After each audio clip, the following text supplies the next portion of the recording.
Iran-Iraq war has been one of the deadliest military conflicts in the West Asian region. 40 years later, we take a look back at this deadly war which killed thousands and divided the region along sectarian lines. In March 1975, Saddam Hussein, then Vice President of Iraq, and the Shah of Iran signed a deal in Algiers to settle a border dispute.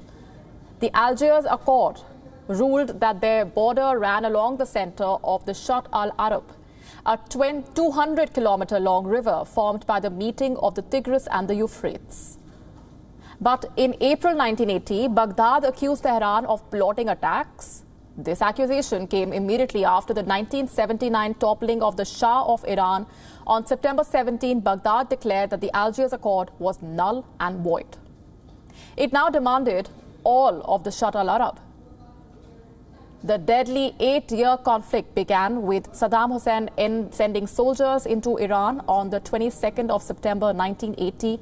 His air force bombed airports as well as military targets and oil infrastructure.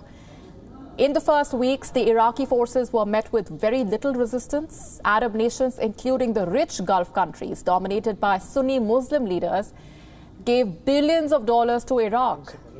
They saw Saddam Hussein as a leader against the Islamic Revolution of Iran's Ayatollah Ruhollah Khomeini, a Shiite Muslim.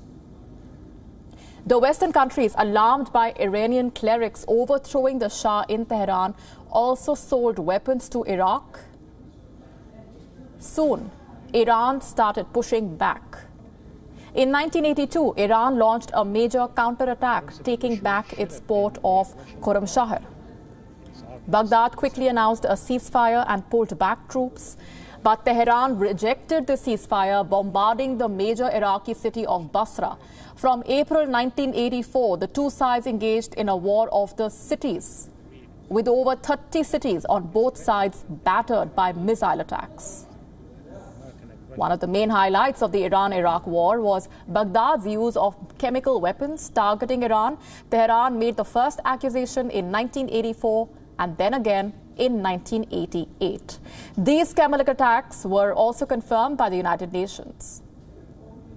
The war came to an end when Khomeini accepted a UN Security Council resolution. This was on the 18th of July, 1988.